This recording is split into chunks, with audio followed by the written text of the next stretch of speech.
నమస్కారం ADB news కు స్వాగతం. ముందుగా హెడ్లైన్స్.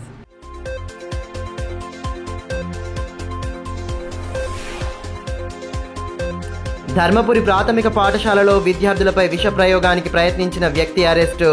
జిల్లాలో కలకలం సృష్టించిన ఘటన. విచారణ చేపట్టి నిందితుడిని అదుపులోకి తీసుకున్న పోలీసులు.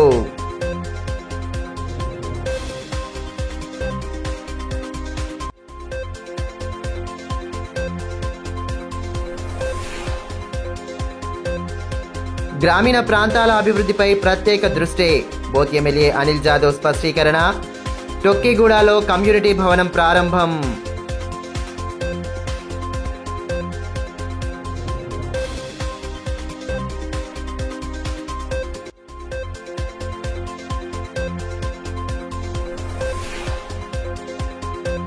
ప్రభుత్వాల విధానాలతో యువత భవిత ప్రశ్నార్థకం. జిల్లా అభివృద్ధిని విస్మరిస్తున్నారని మాజీ మంత్రి జోగురామన్న ధ్వజం. బీఆర్ఎస్ పార్టీలో చేరిన పలువురు యువ నేతలు.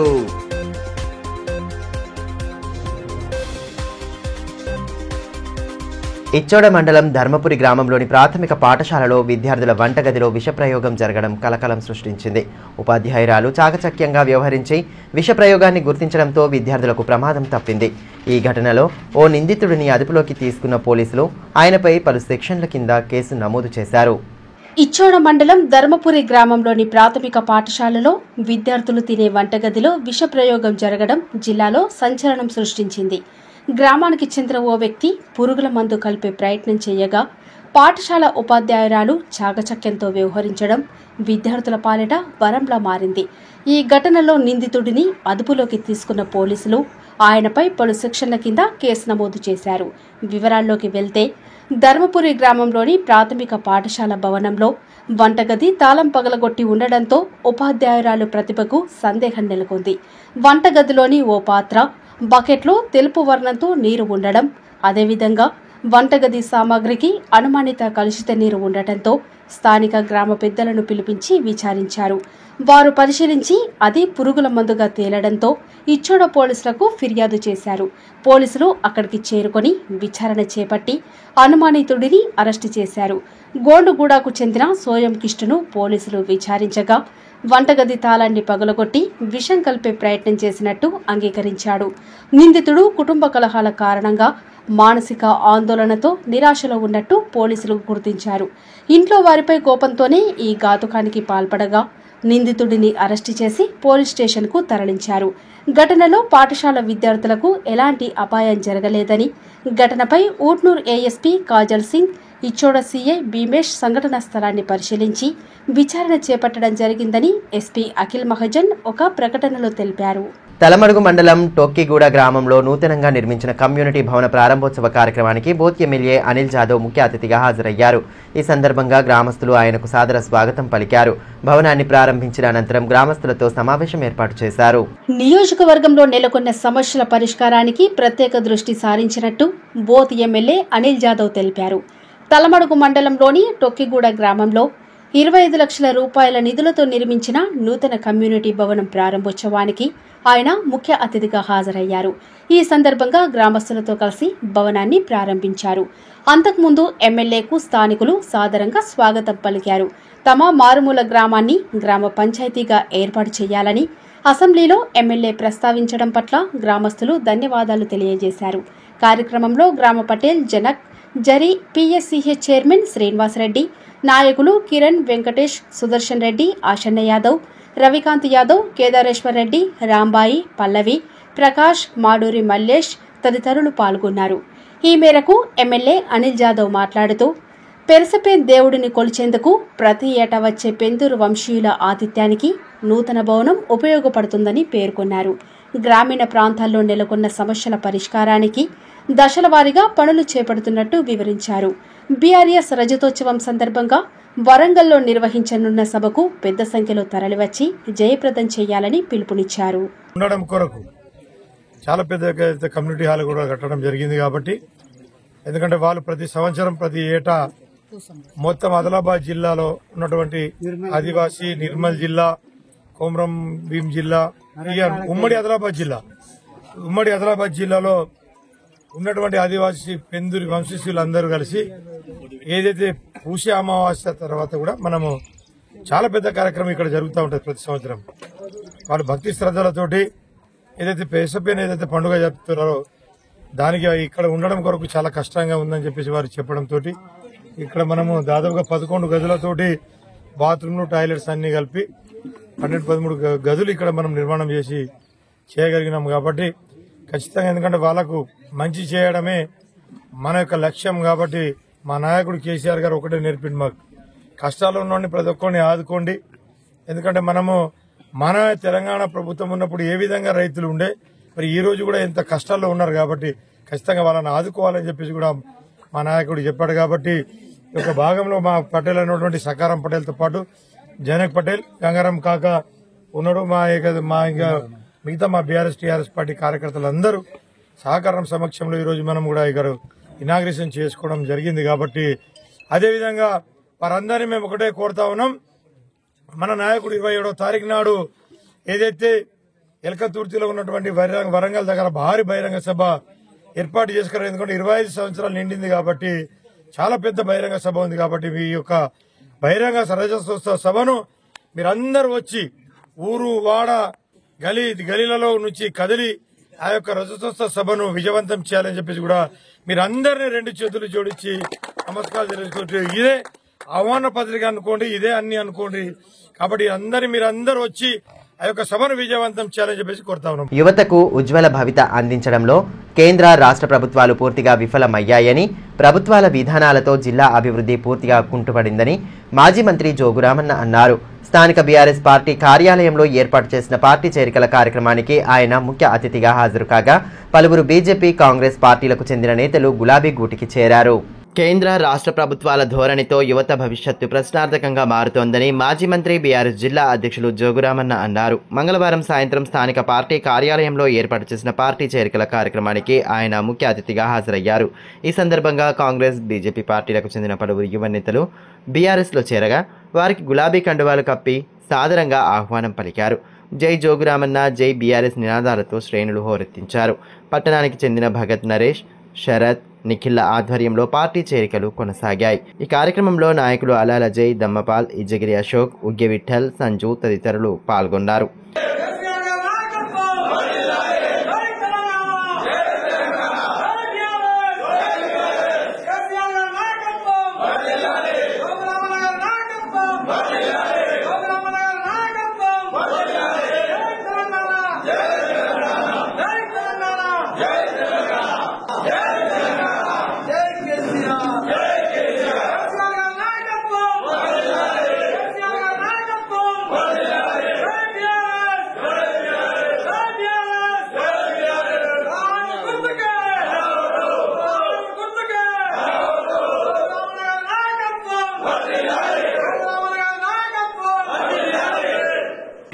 బీజేపీ, కాంగ్రెస్ లో ఉన్న యువత అందరూ కలిసి బీఆర్ఎస్ తో జతకట్టడానికి బీఆర్ఎస్ పార్టీలో జాయినింగ్ ప్రోగ్రాం చేయడం జరుగుతున్నది. గతంలో జరిగిన కార్యక్రమాలను చూసి ఇప్పుడు జరుగుతున్న బీజేపీ పాలనని ఇది మాకు వద్దు, మేము మళ్ళీ బీఆర్ఎస్ కే పగ్గం పడతాం అంటూ ఇందిరానగర్ మరియు గాంధీనగర్ పిల్లలు జాయిన్ కావడం జరుగుతున్నది. గతంలో మా ఇందిరానగర్లో బ్రిడ్జ్ కానివ్వండి, రణదివన్ నగర్ గాంధీనగర్ కు ఆనుకొని ఉన్న బ్రిడ్జ్ కానివ్వండి, ఈరోజు గాంధీనగర్లో ఉన్న సీసీ రోడ్లు, నాలలు, ఇందిరానగర్ నుండి గాంధీనగర్ వరకు పడ్డ బీట్ రోడ్, ఇవన్నీ గతంలో ఉన్న టీఆర్ఎస్, ప్రస్తుతం ఉన్న బీఆర్ఎస్ పాలనలో జరిగింది. ఇదంతా గమనించిన యువకులు మాతో రావడానికి సిద్ధమయ్యారు. అప్పుడు అనుకున్నాం, ఏదో మాయమాటలు నమ్మి ఆ రోజు బీజేపీకి మేము సపోర్ట్ గా ఉన్నాం. కానీ ఈ రోజు మా కళ్ళు తెరుచుకున్నాం, మాకు మళ్ళీ జోగురామన్న సారే కావాలి. ఈ మేరకు మాజీ మంత్రి జోగురామన్న మాట్లాడుతూ బీజేపీ కాంగ్రెస్ ప్రభుత్వాలు యువత భవిష్యత్తును ప్రశ్నార్థకంగా మారుస్తున్నాయని మండిపడ్డారు. ప్రజల్లో ఆ పార్టీపై తీవ్ర అసంతృప్తి ఉందన్నారు. తిరిగి ముఖ్యమంత్రిగా కేసీఆర్ పగ్గాలు చేపట్టాలని ప్రజలు కోరుతున్నారని పేర్కొన్నారు. జిల్లా అభివృద్ధిని కేంద్ర రాష్ట్ర ప్రభుత్వాలు పూర్తిగా విస్మరిస్తున్నాయని, స్థానిక ఎంపీ ఎమ్మెల్యేలు ఈ విషయంలో పూర్తి విఫలమవుతున్నారని ధ్వజమెత్తారు. పేద బడుగు బలహీన వర్గాల సంక్షేమం బీఆర్ఎస్ తోనే సాధ్యమని స్పష్టం చేశారు. ఎక్కడ కట్టిన ఒక్క రామాలయం పేరు చెప్పు. మేము కట్టిన 20 కోట్ల రూపాయలతోటి పోచమ్మ గుడి, మైసమ్మ గుడి, ఎల్లమ్మ గుడి, రామాలయం, శివాలయం అని కట్టాం. అందుకొరకే మేము దేవుణ్ణి పూజించేటప్పుడు పూజిస్తాం. కానీ పేదోళ్ళ పొట్ట కూడా నడవాలి కదా, పేదోళ్ళ పొట్ట కొరకు చేస్తున్నారు కదా. అందుకొరకే మేము ఏమంటున్నాం, అందుకొరకే ఇలా భారతీయ జనతా పార్టీది అయిపోయింది, పాయల్ శంకర్ పని అయిపోయింది. గోడం నగేష్ గారు కూడా సిసిఐ గురించి, ఆదిలాబాద్ రైల్వే గురించి మాట్లాడతలేరు. అసెంబ్లీలో ఏం మాట్లాడాడు? పాయల్ శంకర్ చాలా మాట్లాడుతూ చెప్పింది. ఇప్పుడు సెంట్రల్ యూనివర్సిటీ భూముల్ని కబ్జా చేస్తే దాని గురించి మాట్లాడదు. అట్లనే బాబాసాహెబ్ అంబేద్కర్ కు కేసీఆర్ గారు 125 అడుగుల అంబేద్కర్ విగ్రహం కడితే తనకి మొన్నదాకా కంచె వేసిండు, అంబేద్కర్నే బంధించిండు. అంటే ఒక రాజ్యాంగ నిర్మాత బాబాసాహెబ్ అంబేద్కర్ గారిని బంధించిన కాంగ్రెస్ పార్టీ, బాబాసాహెబ్ అంబేద్కర్ గారిని విమర్శించిన అమిత్ షా అసెంబ్లీలో బాబాసాహెబ్ అని చెప్పి ఒక పార్లమెంట్ సభ్యుడు మాట్లాడితే, అరే ఎన్నిసార్లు మాట్లాడతావా బాబాసాహెబ్ పేరు, ఒక్కసారి భగవంతుని నామస్మరణ చేస్తే చాలా ప్రశాంతంగా ఉంటది. అంటే అంబేద్కరే మాట్లాడతావా, అంబేద్కర్ కంటే ఇంకా పెద్ద దేవుడు అని చెప్పి అమిత్ షా అవమానపరుస్తాడు అంబేద్కర్. దాని అడిగేలా అంబేద్కర్ గారి విగ్రహాన్ని శుద్ధి చేస్తాడ భారతీయ జనతా. నేను అడుగుతున్న కాంగ్రెస్ పార్టీలకి, బీజేపీ పార్టీలకు కూడా ఈ అంబేద్కర్ ని ముట్టుకునేది కానీ, అంబేద్కర్ గురించి మాట్లాడే నైతిక హక్కు కానీ శుభ్రం చేసేది కూడా మీ కాంగ్రెస్ కు, బీజేపీకి లేదు. అది కేవలం ఒక బీఆర్ఎస్ పార్టీకే ఉంది. 125 అడుగుల విగ్రహం కట్టినాం, సెక్రటరియట్ ని బాబాసాహెబ్ అంబేద్కర్ పేరు పెట్టినాం.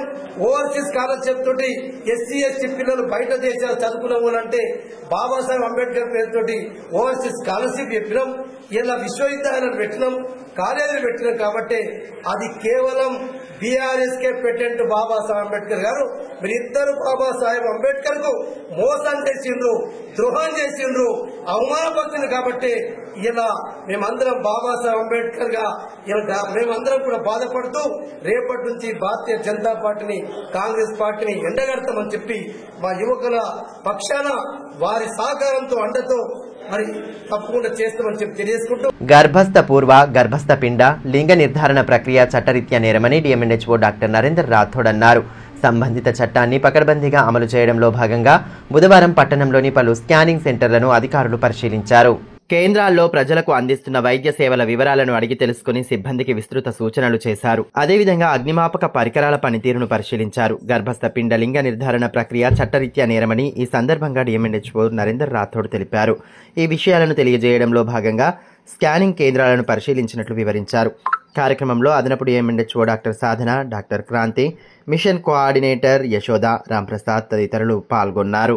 కేంద్ర ప్రభుత్వం అమలు చేస్తున్న కార్మిక వ్యతిరేక విధానాలను తీవ్రంగా వ్యతిరేకిస్తున్నామని సిఐటియు జిల్లా కార్యదర్శి అన్నముల కిరణ్ తెలిపారు.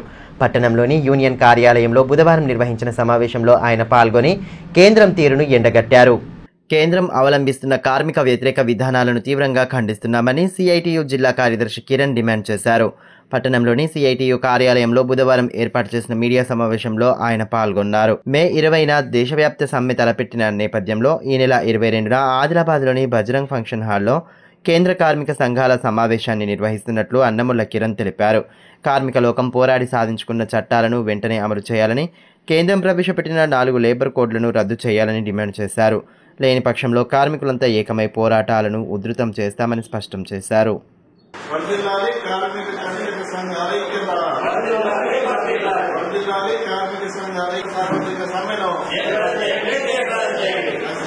కేంద్ర బీజేపీ ఎన్డీఏ ప్రభుత్వ కార్మిక వ్యతిరేక విధానాలు రద్దు చేయాలి. కార్మిక వ్యతిరేక 4 లేబర్ కోడ్లను కేంద్ర బీజేపీ నేతృత్వ ఎన్డీఏ ప్రభుత్వ కార్మిక ప్రజా వ్యతిరేక విధానాలను నిరసిస్తూ కేంద్ర కార్మిక సంఘాలు సంయుక్త కిసాన్ మోర్చా ఆధ్వర్యంలో మే 20న దేశవ్యాప్త సార్వత్రిక సమ్మెను గ్రామీణ బంద్ను నిర్వహించబోతా ఉన్నాం. ఏదైతే స్వాతంత్ర్యానికి పూర్వం నుండి భారత కార్మిక వర్గం అనేక పోరాటాలు త్యాగాల ద్వారా సాధించుకున్న 29 కార్మిక చట్టాలను, అందులో కార్మికులకు ఉపయోగపడే పూర్తి అంశాలను నిర్వీర్యం చేస్తూ కార్పొరేట్ల మెప్పు కోసం 4 లేబర్ కోడ్లుగా మార్చి కేంద్ర ప్రభుత్వం ఈ రోజు 4 లేబర్ కోడ్లను తీసుకువచ్చింది. ఆ 4 లేబర్ కోడ్లను అమలు చేయకుండా యథావిధిగా పాత కార్మిక చట్టాలను పునరుద్దరించాలని భారత కార్మిక వర్గం గత 5 సంవత్సరాలుగా పెద్ద ఎత్తున పోరాటాలు నిర్వహిస్తున్నది. కానీ మూడోసారి అధికారంలోకి వచ్చిన తర్వాత ఈసారి దూకుడుగా ఈ కార్మిక వ్యతిరేక లేబర్ కోడ్లను అమలు చేయాలని చెప్పేసి బీజేపీ నేతృత్వ ఎన్డీఏ ప్రభుత్వం ఈరోజు కార్యరంగంలోకి దిగింది. దీన్ని భారత కార్మిక వర్గం పూర్తిగా వ్యతిరేకిస్తా ఉన్నది. ఏదైతే మార్చిన అంశాలున్నాయో వాటిని పూర్తిగా తొలగించాలి, పాత కార్మిక చట్టాలను యథావిధిగా కొనసాగించాలి, లేబర్ కోడ్లను వెంటనే రద్దు చేయాలి, 8 గంటల పని దినాన్ని యథావిధిగా కొనసాగించాలి. భారత కార్మిక వర్గానికి ఈరోజు కనీస వేతనం 20,000 రూపాయలు చెల్లించాలి. అదేవిధంగా ఏదైతే కేంద్ర ప్రభుత్వ రంగ సంస్థలు ఉన్నాయో ఈ ప్రభుత్వ రంగ సంస్థలు ప్రజల ఆస్తులు, ఈ ప్రజా ఆస్తులని కార్పొరేట్లకు, అదాని అంబానీలకు ఈరోజు కారుచౌకగా బీజేపీ ప్రభుత్వం కట్టబెడతా ఉన్నది. ఈ ప్రజా ఆస్తిని కాపాడుకుందాము, ప్రజల ఆస్తులను కాపాడుకుందాం అని చెప్పేసి ఈ సమయంలో మేము పోరాటం చేస్తా ఉన్నాం. అదేవిధంగా సంయుక్త కిసాన్ మోర్చా కూడా ఈరోజు మా సమ్మెకు పూర్తి స్థాయిలో మద్దతు తెలుపుతా ఉన్నది. ఆ రోజు సమ్మెను, గ్రామీణ బంద్ను జయప్రదం చేయాలని చెప్పేసి భారత కార్మిక వర్గానికి, శ్రామిక రైతాంగానికి కూడా మేము విజ్ఞప్తి చేస్తా ఉన్నాం. ఏప్రిల్ 22వ తేదీన జిల్లా కేంద్రంలో ఈ బజరంగ్ ఫంక్షన్ హాల్లో సంయుక్త కిసాన్ మోర్చా కార్మిక సంఘాల ఆధ్వర్యంలో జిల్లా సదస్సు నిర్వహిస్తా ఉన్నాం. జిల్లాలోని కార్మిక వర్గం మొత్తం అధిక సంఖ్యలో హాజరై ఆ రోజు సదస్సును జయప్రదం చేయాలని చెప్పేసి కార్మిక సంఘాల ఆధ్వర్యంలో జిల్లా కార్మిక వర్గానికి, రైతాంగానికి విజ్ఞప్తి చేస్తారు. నేషనల్ హెరాల్డ్ మనీ లాండరింగ్ కేసులో కాంగ్రెస్ అగ్రనేతలు సోనియా గాంధీ, రాహుల్ గాంధీలను ఛార్జిషీట్లో పొందుపరచడం పట్ల ఆ పార్టీ నేతలు ఆందోళన చేపట్టారు. బేలా మండల కేంద్రంలో బుధవారం నిర్వహించిన నిరసనలో పలువురు నాయకులు పాల్గొని కేంద్రం కక్షపూరితంగా వ్యవహరిస్తోందని ఆరోపించారు. కాంగ్రెస్ పార్టీ అగ్రనేతలు సోనియా గాంధీతో పాటు రాహుల్ గాంధీలకు ఈడీ ఛార్జిషీట్ దాఖలు వెనుక కేంద్ర ప్రభుత్వం కుట్ర ఉందని నిరసిస్తూ యువజన కాంగ్రెస్ అసెంబ్లీ ఉపాధ్యక్షులు సామ రూపేష్ రెడ్డి ఆరోపించారు. బేలా మండల కేంద్రంలో కాంగ్రెస్ పార్టీ నేతలు నిరసన చేపట్టారు. కాంగ్రెస్ అగ్రనేతలపై కేంద్ర ప్రభుత్వం కుట్ర చేస్తుందని ఆరోపిస్తూ నిరసన నినాదాలు చేశారు. ధర్నాలో కాంగ్రెస్ బేలా మండల అధ్యక్షుడు ఫైజుల్లా ఖాన్, జైనత్ వ్యవసాయ market committee vice chairman Vilas Patil, మాజీ జడ్పీటీసీ రామ్దాస్ నాక్లే, సంజయ్ గుండావార్, వామన్ వాంకడే, ఘనశ్యామ్, అవినాష్ తదితరులు పాల్గొన్నారు. నేషనల్ హెరాల్డ్ మనీ లాండరింగ్ కేసులో అగ్రనేతలు సోనియా గాంధీతో పాటు రాహుల్ గాంధీని ఛార్జిషీట్లో పొందుపరిచి నిందితులుగా జాబితాను విడుదల చేయడాన్ని ఈ సందర్భంగా రూపేష్ రెడ్డి ఖండించారు. ఇది ముమ్మాటికి కేంద్ర ప్రభుత్వం చేస్తున్న కుట్రేనని ఆరోపించారు. గత ఏడాది జరిగిన పార్లమెంటు ఎన్నికల్లో బీజేపీకి కాంగ్రెస్ పార్టీ పూర్తి స్థాయిలో పోటీ ఇచ్చిందని, పార్టీని ప్రజలు ఆదరిస్తుందనే కక్షతోనే ఈ విధమైన చర్యలకు పాల్పడుతుందని మండిపడ్డారు. ఎన్ని కుట్రలు చేసినా కాంగ్రెస్ పార్టీకి ప్రజల్లో ఉన్న ఆదరణ తగ్గదని స్పష్టం చేశారు. కావాలని రోజు రోజుకు బీజేపీ ప్రభుత్వం గ్రాఫ్ పడిపోతుందని, మరి సోనియా గాంధీ గారిని, మరి ప్రియతమ నాయకుడు రాహుల్ గాంధీ గారిని కావాలని ఇబ్బంది పెట్టడం చాలా బాధాకరం. మరి కేసులో ఏమీ లేకున్నా కానీ కావాలని అధికారంలో, కేంద్రంలో అధికారంలో ఉన్నామని చెప్పి మరి మోదీ, అమిత్ షా ఇబ్బంది పెట్టడం చాలా బాధాకరం. ఎస్సీ వర్గీకరణ కాంగ్రెస్ విజయమని డిప్యూటీ సీఎం భట్టి విక్రమార్క ప్రకటించడం విడ్డూరంగా ఉందని, వర్గీకరణపై కాంగ్రెస్ విధానాలను తీవ్రంగా ఖండిస్తున్నామని మాల సంఘం జిల్లా అధ్యక్షుడు కొప్పుల రమేష్ అన్నారు. పట్టణంలోని ప్రెస్ క్లబ్లో ఏర్పాటు చేసిన మీడియా సమావేశంలో ఆయన పాల్గొని ప్రభుత్వ తీరును ఖండించారు.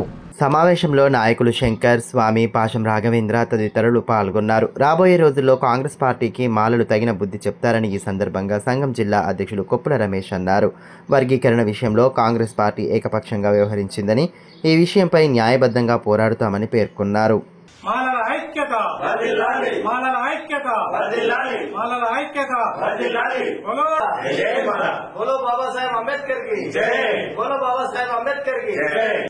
కాంగ్రెస్ ప్రభుత్వం ఆ రోజు దేశమే కాదు ప్రపంచవ్యాప్తంగా బాబాసాహెబ్ యొక్క జన్మదిన వేడుకలు జరుపుకుంటున్న సందర్భంలో ఆ రోజు ప్రభుత్వం ఎస్సీ వర్గీకరణకు సంబంధించిన జీవోని విడుదల చేయడం మేము బ్లాక్ డేగా భావిస్తున్నాం.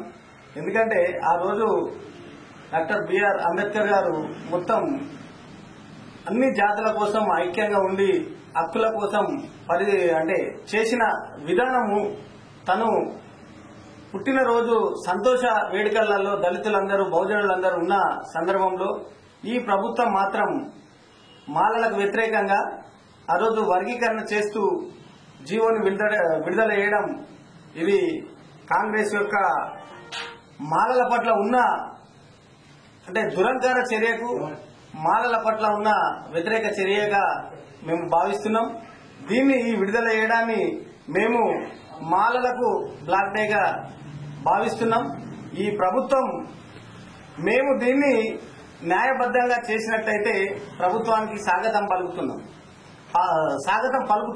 కానీ ప్రభుత్వం కూడా ఎటువంటి రాజ్యాంగం ప్రకారం గాని, అదేవిధంగా సుప్రీంకోర్టు ఇచ్చిన జడ్జిమెంట్ ప్రకారం గాని, అదేవిధంగా తనకున్న గైడ్ లైన్స్ లో ఏ ఒక్క గైడ్ లైన్స్ పాటించకుండా ఇలా ఏకపక్షంగా సీఎం రేవంత్ రెడ్డి అయితేనేమి, అదేవిధంగా బట్టి విక్రమార్క అయితేనేమి ఆ రోజు విడుదల చేయడం, అదేవిధంగా నిన్న జరిగినటువంటి సిఎల్పి మీటింగ్ లో వర్గీకరణ చేసినాం కాబట్టి ఇది కాంగ్రెస్ విజయంగా బట్టి విక్రమార్క చెప్పడం ఇది చాలా విడ్డూరం. ఈ సందర్భంగానే బట్టి విక్రమార్కను మాల ఉపకులాల నుంచి, మాల కులం నుంచి మేము మాల ద్రోహిగా ఈరోజు బట్టి విక్రమార్కని చిత్రీకరిస్తున్నాం. ఇందిరమ్మ ఇండ్ల నిర్మాణాలపై ప్రభుత్వం నుండి ఆదేశాలు రావడంతో వివిధ మండల కేంద్రాల్లో అధికారులు సమావేశాలు ఏర్పాటు చేశారు. ఇందిరమ్మ ఇండ్ల కమిటీ సభ్యులతో కలిసి ఏర్పాటు చేసిన సమావేశాల్లో భాగంగా లబ్ధిదారుల ఎంపిక, ఇండ్ల నిర్మాణం తదితర అంశాలపై విస్తృతంగా చర్చించారు. తాంసీ మండల కేంద్రంలోని మండల పరిషత్ కార్యాలయంలో ఇందిరమ్మ కమిటీ సభ్యులతో అవగాహన సమావేశం నిర్వహించారు. కార్యక్రమంలో ఎంపీడీఓ గడ్డం మోహన్ రెడ్డి, తహసీల్దార్ లక్ష్మి, ఎంపీఓ లింగయ్యలతో పాటు ఇందిరమ్మ కమిటీ సభ్యులు, పంచాయతీ కార్యదర్శులు పాల్గొన్నారు. ఈ సందర్భంగా ఎంపీడీఓ మోహన్ రెడ్డి మాట్లాడుతూ ఈ నెల 18 నుంచి 21వ తేదీ వరకు లబ్ధిదారులను గుర్తించాలన్నారు. ఇందిరమ్మ కమిటీ సభ్యులు, గ్రామ, మండల ప్రత్యేక అధికారులు సమన్వయంతో పనిచేసి లబ్ధిదారులను ఎంపిక చేయాలని సూచించారు. పైలట్ ప్రాజెక్టుగా ఎంపికైన గ్రామాలు కాకుండా మండలంలోని మిగిలిన గ్రామాల్లోనూ ప్రభుత్వం ఇళ్లను మంజూరు చేస్తోందని పేర్కొన్నారు. నేను ఇందిరమ్మ ఇళ్ల గురించి ఈరోజు ప్రత్యేక ఒకటి అవగాహన సదస్సు ఏర్పాటు చేసినాం. అందులో భాగంగా మనకి ఎందుకంటే ఇందిరమ్మ ఇండ్లు మనకు గతంలో పైలట్ ప్రాజెక్టుగా అస్నాపూర్ గ్రామాన్ని ఎంపిక చేసినాం. దానిలో భాగంగానే వాళ్లకు దాదాపు 67 మంజూరు చేస్తూ ఇప్పుడు ఆ మంజూరు ప్రక్రియ కంటిన్యూ కొనసాగుతున్నది. ఇందులో భాగంగా అక్కడ 34 ప్రోగ్రెస్లు ఉన్నాయి. దీన్ని బేస్ చేసుకుని మనం జిల్లా కలెక్టర్ ఏం చేసినట్టే మన మండలం కూడా మిగతా గ్రామాలు కూడా ఇవ్వాలనే ఉద్దేశంతో ఈరోజు నిన్న మాకు మీటింగ్ ఏర్పాటు చేయడం జరిగింది. అదేవిధంగా తలమడుగు మండలంలో గ్రామాల వారీగా ఉన్న ఇందిరమ్మ ఇండ్ల కమిటీ సభ్యులతో ఎంపీడీఓ చంద్రశేఖర్ సమావేశం ఏర్పాటు చేశారు. మండలానికి 465 ఇండ్ల నిర్మాణానికి ప్రభుత్వం నుండి ఆదేశాలు వచ్చినట్టు ఎంపీడీఓ తెలిపారు. ప్రభుత్వం అందిస్తున్న ఇందిరమ్మ ఇండ్ల నిర్మాణం పారదర్శకంగా నిర్వహించాలని, గ్రామాలలో ఇందిరమ్మ కమిటీ సభ్యులతోనే అది సాధ్యమవుతోందని అన్నారు. అర్హులైన వారిని గుర్తించి నిర్మాణాలు సాఫీగా సాగేలా కమిటీ సభ్యులు తమ వంతు బాధ్యత వ్యవహరించాలని కోరారు. కార్యక్రమంలో ఎంపీఓ వినోద్, మండల సమైక్య ఏపీఓ శేఖర్, పంచాయతీ కార్యదర్శులు అశోక్, అనిల్ రెడ్డి, వినోద్, గజానన్ తదితరులు పాల్గొన్నారు. ఇందిరమ్మ ఇళ్ల కమిటీ సభ్యులతోటి సమావేశం ఏర్పాటు చేయడం జరిగింది. మండలంకు వచ్చిన 465 ఇండ్ల అర్హులైన లబ్ధిదారుల ఎంపిక చేయటకు వారందరికీ గైడ్ లైన్స్ చెప్పడం జరిగింది. మనకు 18వ తారీఖు వరకు గ్రామ స్థాయిలో కమిటీ సభ్యులందరూ కలిసి నిరుపేదలైన గుడిసెలో నివసిస్తున్న మట్టి గోడలు, ప్లాస్టిక్ షీట్, ట్యాచ్డ్ రూఫ్ ఉన్న వాళ్లను సెలక్షన్ చేయాల్సిందిగా కమిటీ సభ్యులను కోరడం జరిగింది. గ్రామీణ ప్రాంతాల్లో మంచినీటి సమస్యలు తలెత్తకుండా చూపాలని సిపిఎం నేత లంకా రాఘవులు డిమాండ్ చేశారు. స్థానిక పార్టీ కార్యాలయంలో నిర్వహించిన సమావేశంలో ఆయన పాల్గొని పలు వివరాలను వెల్లడించారు. పల్లె ప్రాంతాల్లో తాగునీటి సమస్యలు ఉత్పన్నం కాకుండా పూర్తి చర్యలు తీసుకోవాలని సిపిఎం ఏరియా కమిటీ కార్యదర్శి లంకా రాఘవులు అన్నారు. స్థానిక పార్టీ కార్యాలయంలో బుధవారం ఏర్పాటు చేసిన మీడియా సమావేశంలో ఆయన పాల్గొన్నారు. సమావేశంలో నాయకులు స్వామి, గంగారాం, ఆశన్న తదితరులు పాల్గొన్నారు. వేసవిలో తీవ్రమైన తాగునీటి సమస్య ఎదురవుతోందని, భూగర్భ జలాలు అడిగంటాయని లంకారాఘవులు పేర్కొన్నారు. పల్లెల్లో తాగునీటి సమస్య తలెత్తకుండా తగు చర్యలు తీసుకోవాలన్నారు. అదేవిధంగా ఉపాధి హామీ కార్మికులకు పెండింగ్లో ఉన్న బిల్లులను వెంటనే చెల్లించాలని, జాబు కార్డు లేని వారికి జాబు కార్డులు అందించాలని డిమాండ్ చేశారు. సమస్యలు పరిష్కారం కాని పక్షంలో పార్టీ తరఫున ఉద్యమాలు చేపడతామని హెచ్చరించారు. కూలీలు చాలా తీవ్రమైన ఇబ్బందులు పడుతున్నారు. ముఖ్యంగా పెండింగ్ బిల్లు దాదాపుగా 2 నెలలు 3 నెలల నుంచి పెండింగ్ బిల్లును ఇవ్వాలని, ప్రతిదానికి జాబ్ కార్డు లింక్ చేసి జాబ్ కార్డు ఇవ్వాలని చెప్పి కోరుతా ఉన్నాం. అదేవిధంగా మంచినీళ్ళ సమస్య చాలా తీవ్రంగా ఉంది ఆదిలాబాద్ జిల్లాలో. ముఖ్యంగా ఏంటంటే ఈసారి ఎండలు బాగా ఉన్నాయి. గతంలో ఎప్పుడు లేని విధంగా నీటి మట్టం అనేటువంటిది బాగా పడిపోయినాయి. గత సంవత్సరం మేలో కొంచెం ఇబ్బంది అయ్యేది, ఇప్పుడు మార్చిలోనే ఇబ్బందులు వచ్చింది. అదేవిధంగా ఇప్పుడు మిషన్ భగరితం మీద జనరల్ గా గవర్నమెంట్ ఆధారపడ్డది. కానీ ఇవాళ ఏదైతే ప్రాజెక్టు నుంచి నీళ్లు వచ్చేది అది కూడా ఎండిపోయినాయి. రాబోయే కాలంలో తీవ్రంగా ఆదిలాబాద్ జిల్లాలో నీళ్ల సమస్య తీవ్రమైన కావడానికి అవకాశాలు, ఇబ్బందులు పడేటువంటి పరిస్థితి వస్తుంది. దాన్ని మంచినీళ్ళ సమస్యను పరిష్కరించాలా, బోర్లలో కూడా పైపులు వేసి చేయాలనేటువంటి మేము కోరుతా ఉన్నాం. రైతులు పండించిన పంట మొత్తాన్ని నిబంధనలకు అతీతంగా కొనుగోలు చేయాలని బీజేపీ పార్టీ జిల్లా ఉపాధ్యక్షులు సామ సంతోష్ రెడ్డి కోరారు. ఈ మేరకు బుధవారం తాంసీ తహసీల్దార్ లక్ష్మిని కలిసి వినతి పత్రం అందజేశారు. ఈ కార్యక్రమంలో బీజేపీ నాయకులు తోట విలాస్ రెడ్డి, ఉమాకాంత్ రెడ్డి, ఇప్ప రవీందర్, కిషన్లతో పాటు రైతులు పాల్గొన్నారు. ఈ సందర్భంగా సామ సంతోష్ రెడ్డి మాట్లాడుతూ జొన్న పంట చేతికొస్తున్న తరుణంలో రైతులకు పంట నిల్వ చేసుకునే అవకాశం లేదని అన్నారు. వెంటనే మండలంలో జొన్న పంట కొనుగోలు ప్రారంభించాలని, అదేవిధంగా మార్కెట్ యార్డులో తాగునీరు, విశ్రాంతి సౌకర్యం, మరుగుదొడ్ల సౌకర్యాలు కల్పించాలని డిమాండ్ చేశారు. రైతులు పండించిన మొత్తం పంటను ప్రభుత్వం కొనుగోలు చేయాలన్నారు. నాణ్యత విషయంలో రైతులను ఇబ్బంది పెట్టకూడదని పలు అంశాల గురించి ఎంఆర్ఓ మేడం గారికి మెమోరాండం సమర్పించడం జరిగింది. ముఖ్యంగా ఈ రోజు రైతు 15 నుంచి 20 కుంటాల దిగుబడి రావడం జరిగింది. కనీసం 8 కుంటాలు కొంటామంటే అది సమంజసం కాదు. 15 కుంటాలు ఎట్టి పరిస్థితుల్లోనూ జొన్నలు కొనుగోలు చేయాలని, అదేవిధంగా 20వ తారీఖులోపు జొన్నల కొనుగోలు కేంద్రాలు ఏర్పాటు చేసి ఐద్వా ఆధ్వర్యంలో చేపడుతున్న బస్ యాత్రను జయప్రదం చేయాలని సంఘం జిల్లా కార్యదర్శి లంక జమున పిలుపునిచ్చారు. స్థానిక సంఘ కార్యాలయంలో బుధవారం ఏర్పాటు చేసిన మీడియా సమావేశంలో ఆమె పాల్గొని కార్యక్రమ వివరాలను వెల్లడించారు.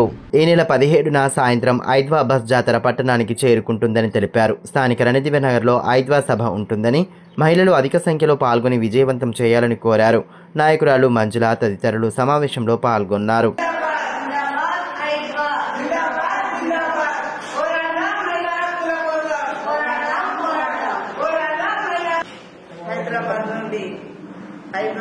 ఐద్వా జాతర ఆదిలాబాద్కు వస్తుంది. మహిళా రక్షణ చట్టాల కోసం అంబేద్కర్ పూలే స్ఫూర్తితో ఇక్కడ ఆదిలాబాద్ చేరనుంది సాయంత్రం 6 గంటలకు. కాబట్టి అందరూ మహిళలు కూడా రేపు 17వ తేదీన రణదివ్యనగర్ లో ముగింపు సభ ఉంటుంది. సాయంత్రం 6 గంటలకు మహిళలందరూ వచ్చి జయప్రదం చేయాలని పిలుపునిస్తుంది. వార్తలు ముగించే ముందు హెడ్లైన్స్ మరోసారి.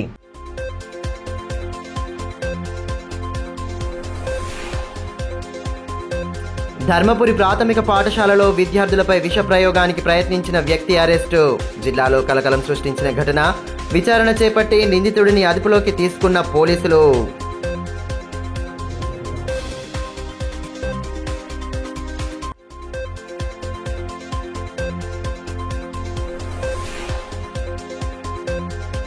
గ్రామీణ ప్రాంతాల అభివృద్ధిపై ప్రత్యేక దృష్టి.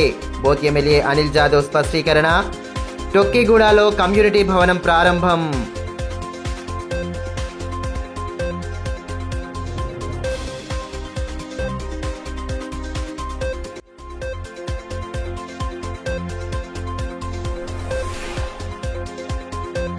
ప్రభుత్వాల విధానాలతో యువత భవిత ప్రశ్నార్థకం. జిల్లా అభివృద్ధిని విస్మరిస్తున్నారని మాజీ మంత్రి జోగురామన్న ధ్వజం.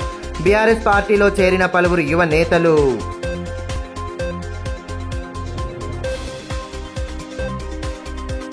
ఈ వార్తలు ఇంతటితో సమాప్తం. తిరిగి ప్రసారమయ్యే మరో బులెటిన్లో మళ్ళీ కలుసుకుందాం. అంతవరకు సెలవు. నమస్కారం.